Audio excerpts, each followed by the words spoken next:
हमने पहले ये स्लाइड देखी थी, इसमें हम आगे इसके आगे देखेंगे। ठीक है, यहाँ पर थोड़ा हम समझ लेते हैं कि ये किसी भी मैट्रिक्स को हम अंग्रेजी के कैपिटल ए से रिप्रेजेंट कर सकते हैं और इस तरीके से ये इसका जनरल फॉर्म हम लिख सकते हैं। ठीक है, इनकी स्थिति को अच्छे से पहचान लीजिए। ये जो A21 लिखा हुआ है ये दूसरा रो है और पहला कॉलम है। ठीक है ना, ये 23 जो लिखा हुआ है ये दूसरा रो और तीसरा कॉलम है। हम इस तरीके से A = AIJ लिख सकते हैं। I जो है रो को रिप्रेजेंट कर रहा है कि ये कौन सी रो है, और J जो है कॉलम को रिप्रेजेंट करता है। ठीक है, M मतलब कितने उसमें रो हैं और N मतलब उसमें कितने कॉलम हैं। ठीक है, यहाँ पर नंबर ऑफ एलिमेंट मतलब उसमें अवयवों की संख्या कितनी है हम ये देखते हैं। ठीक है ना, तो इसमें ये जो M × N लिखा हुआ है ये जो है M मतलब नंबर ऑफ रो और N मतलब नंबर ऑफ कॉलम। यदि हम दोनों का गुणा कर देते हैं या मल्टीप्लाई कर देते हैं तो हमको क्या मिलता है, ये 6। मान लो M का मतलब रोज में 2 हैं और कॉलम कितने हैं 3, तो कितने अवयव हो गए टोटल उस अवयव में 6 अवयव होंगे। ठीक है ना, तो इस प्रकार से हमने पिछली स्लाइड का ये देख लिया। हम आगे एक स्लाइड में चलते हैं और इसको देखते हैं कि ये ऑर्डर ऑफ मैट्रिक्स क्या है। ठीक है ना, ऑर्डर ऑफ मैट्रिक्स होता है कि उसमें कितनी रो हैं और कितने कॉलम हैं। जैसे ये A नंबर का हम देखें, A = ये वाला जो मैट्रिक्स है इसमें कितनी रो हैं, 1 और ये 2 रो हैं, तो हमने 2 लिख दिया और क्रॉस करेंगे और कितने कॉलम हैं, 1 और ये 2, तो 2 कॉलम हैं, तो हम 2 रो और 2 कॉलम। तो ये जो है 2 रो के लिए है और ये जो 2 है ये क्या है के लिए है, कॉलम के लिए। हम B नंबर पर आते हैं। इसका ऑर्डर क्या है, देखो कितने रो हैं इसमें, 1 और ये 2, मतलब ये 2 रो हो गए। ठीक है ना, और इसमें कितने कॉलम हो गए, 1 2 और 3, तो 2 × 3 इसका ऑर्डर है। ध्यान रखना 2 × 3 है इसका ऑर्डर। एक बात इसमें और ध्यान रखना है कि मैट्रिक्स का ऑर्डर निकालने के लिए, ऑर्डर मतलब कोटि होता है, इसको निकालने के लिए हम दोनों का गुणा करके 6 नहीं लिखेंगे, ये ध्यान रखना है। ठीक है ना, क्योंकि ये गलत हो जाएगा। इन दोनों को अलग अलग ही लिखना है कि कितने रो हैं और कितने कॉलम हैं। ठीक है, ये C नंबर पे चलते हैं हम। C नंबर में हमने देखा है कि इसमें कितने रो हैं, 1 2 और 3, तो इसमें कितने रो हो गए, 3, और कितने कॉलम हो गए, 1 और ये 2, तो 2 कॉलम है। ठीक है ना, तो यहाँ हम देख रहे हैं कि ये इसकी कोटि जो है 2 × 3 है, इसकी कोटि 3 × 2 है। ये दोनों अलग अलग हैं क्योंकि ये देख रहे हो ना दोनों को किस तरह के अवयव बने हुए हैं, तो ये दोनों बिल्कुल अलग अलग हैं। ठीक है ना, और इनका मल्टीप्लाई नहीं करना है, ये बात विशेष रूप से ध्यान रखना है। ठीक है, तो इस तरीके से अवयव की कोटि मतलब उसमें कितने रो हैं और कितने कॉलम हैं दोनों को क्रॉस करके लिखा जाता है। ठीक है ना, अब हम ये एग्जाम्पल देखते हैं। इसमें लिखा है कि 2 × 2 की मैट्रिक्स बनाना है हमको, जिसमें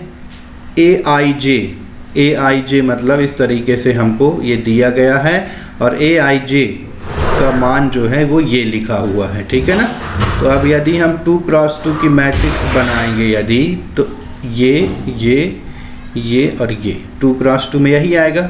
2 × 2 मतलब यहाँ पर 2 रो होंगी और 2 कॉलम होंगे। ठीक है, तो हमको यहाँ और यहाँ क्या भरना है, एलिमेंट भरना है, अवयव भरना। अब ये अवयव आएंगे कहाँ से हम देखते हैं।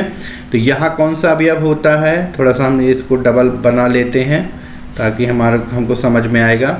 यहाँ पर क्या होगा, पहला रो और पहला कॉलम। ठीक है, यहाँ पर क्या होगा, पहला रो और दूसरा कॉलम है ये। ठीक है ना, ये दूसरा कॉलम और पहला रो।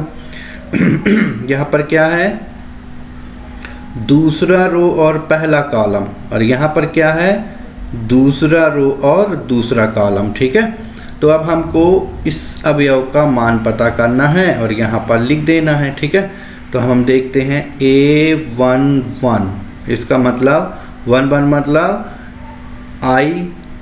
I का मान क्या है यहाँ पर 1, और जे का मान क्या है यहाँ पर, ये भी कितना है 1, ठीक है।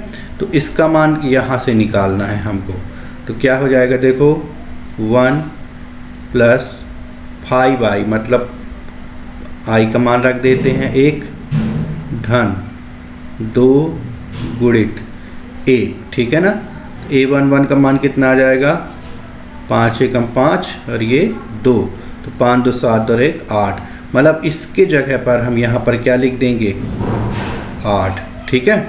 अब इस किसके मान रखना है, इसका मान रखना है, तो कैसे लिखेंगे इसको a1 2, मतलब i की जगह क्या लिखना है हमको 1 और j की जगह क्या लिखना है 2, ठीक है। और मान इसी से निकालना है क्योंकि ये दिया है, तो 1 धन 5 गुणित 1 धन 2 गुणित 2, ठीक है। तो 1 धन 5 एकम 5 और 2 दूनी 4, तो कितना हो गया 5 4 9 और 1 10, तो इसकी वैल्यू कितनी आ गई, या इसका मान कितना आ गया 10 यहाँ पर हो गया, ठीक है। अब इसी तरीके से इसका मान भी निकाल देते हैं, तो a21, यहाँ पर i की वैल्यू क्या रखना है 2 और j की वैल्यू 1, तो 1 + 5 × 2 + 2 × j की जगह क्या रख देंगे 1, तो ये हो जाएगा 1 + 5 दूनी 10 और ये 2 एकम 2, तो 10 2 12 और 1 कितना हो गया 13, तो इसकी वैल्यू कितनी आ गई 13 आ गई, ठीक है। अब हम क्या रख देते हैं, किसका मान निकालना है 2 2 का, मतलब i की जगह भी 2 और j की जगह भी 2, तो 1 + 5 × 2, ठीक है। और ये 2 × 2, तो कितना हो जाएगा 1 + 10 + 4 = 14 और 1 15, है ना, तो कितना हो जाएगा 15। तो इस तरीके से हमारा a बराबर ये अवयव ये बन गया, ठीक है, समझ में आ गया। तो इस तरीके से हम इन क्वेश्चन को सॉल्व करेंगे, ठीक है। अब हम देखते हैं इक्वलिटी ऑफ मैट्रिक्स, मतलब दो अवयव बराबर कब होते हैं, मतलब उन दोनों को अवयव को बराबर कब कहा जा सकता है। दो अवयव बराबर तब होते हैं जब उनके दो कंडीशन हो उसमें, ठीक है ना। पहली कंडीशन क्या होनी चाहिए, पहली कंडीशन ये होनी चाहिए कि उनकी कोटि एक जैसी होनी चाहिए। कोटि एक जैसी मतलब यदि एक अवयव 2x3 का है तो दूसरा अवयव भी 2x3 का ही होना चाहिए। ये 3x2 का यदि हुआ तो इसका रो कितना है 2 और इसका रो कितना है 3, तो ये गड़बड़ हो जाएगा, यहाँ पर वो अवयव इक्वल नहीं होंगे, ठीक है ना, उनके कंपैरिजन नहीं की जा सकती, ठीक है। फिर दूसरा क्या होना चाहिए, दूसरी कंडीशन क्या है कि वो जो उनके करस्पॉन्डिंग अवयव मतलब जैसे a11 के जगह, जैसे ये एग्जांपल देखते हैं, यहाँ पर a11 के जगह क्या लिखा है 2, तो यहाँ भी a11 के जगह क्या लिखा है दूसरे अवयव में 2, तो ये दोनों बराबर हैं, तो ये दोनों करस्पॉन्डिंग कहलाएंगे। यहाँ पर a12 की जगह क्या लिखा है 4, यहाँ a12 की जगह क्या लिखा है 4, तो ये भी बराबर है।